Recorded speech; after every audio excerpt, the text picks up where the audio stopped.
tinggalkan hal-hal berikut Bapak Ibu. Membuat pembelajaran mengikuti buku dengan mengabaikan kebutuhan peserta didik ya. Nggak usah terlalu berpedoman pada buku, harus urut misalnya ya. Kalau misalnya Bapak Ibu butuh yang bab 2 dulu misalnya karena kebetulan momennya pas dengan materi itu misalnya, ya nggak apa-apa Bapak Ibu lakukan saja, dilompat-lompat nggak masalah, asal sesuai dan sesuai dengan kebutuhan murid saat itu misalnya gitu ya Bapak Ibu ya, itu nggak masalah. Kemudian interaksi dengan peserta didik hanya memberikan dan menagih tugas. Nah selama ini banyak yang kita lakukan seperti ini Bapak Ibu, pokoknya tugas dan tugas gitu ya, sehingga kadang anak protes, bahkan orang tuanya pun ikut protes gitu ya, anak saya stres Bu, kebanyakan tugas misalnya seperti itu. Kemudian menggunakan hanya satu perspektif, misalnya hanya melihat kemampuan kognitifnya saja tanpa melihat faktor lain seperti sosial, emosi atau spiritualnya ya. Anak ini pintar tapi nggak bisa bersosialisasi dengan temannya misalnya seperti itu ya. Jadi nggak hanya melihat satu sisi saja. Kegiatan pembelajaran searah, memberikan pemaparan dalam bentuk ceramah dan instruksi tugas saja tanpa ada pendampingan dan pemberian umpan balik.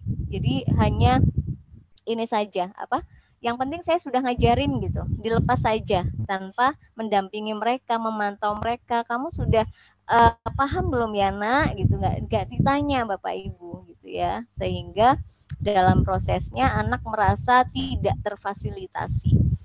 Proses belajar bertujuan tes atau ujian akhir ya, serta pembelajaran dengan kegiatan yang sama dari tahun ke tahun sampai kita hafal Bapak Ibu, tanpa bawa buku itu kita sudah hafal gitu, karena sama aja materi yang disampaikan sama, nggak ada perubahan, nggak ada inovasi gitu ya. Nah itu jangan sampai terjadi seperti itu Bapak Ibu. Jadi rancangannya harus tepat, berinovasi, pastinya jangan sampai sama, modul ajarnya pun harus dimodifikasi. Kemudian tinggalkan hal-hal berikut juga, asesmen dilakukan secara terpisah dari pembelajaran. Jadi jangan terpisah-pisah, karena tadi asesmen dan pembelajaran itu merupakan sebuah rangkaian ya, sebuah hal yang harus menyatu gitu Bapak Ibu, tidak terpisah-pisah. Bahkan sekarang nilai raport itu tidak terpisah-pisah antara nilai sikap, pengetahuan dan keterampilan, sudah jadi satu Bapak Ibu. Tidak menggunakan instrumen penilaian atau menggunakan instrumen assessment, namun tidak sejalan dengan karakteristik mata pelajarannya. Nah, itu tadi yang saya sampaikan. Capaian pembelajarannya dan tujuan pembelajaran serta kebutuhan peserta didik. Berfokus hanya pada asesmen sumatif saja, akhir saja, dengan mengabaikan asesmen diagnosis dan formatifnya. Kemudian laporan kemajuan belajar tidak didasarkan pada bukti dan pencatatan perkembangan kemajuan belajar, atau hanya didasarkan pada bukti yang tidak mencukupi.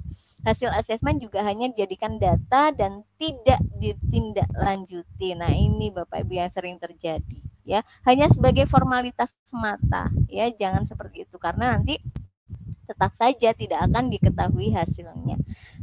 Selain itu, hasil asesmen dijadikan perbandingan antara peserta didik. Nah, ini yang juga perlu dihindari Bapak Ibu ya, jangan sampai hasil asesmen ini digunakan untuk membanding-bandingkan ya, ojo dibanding-banding ke kata si Farel gitu.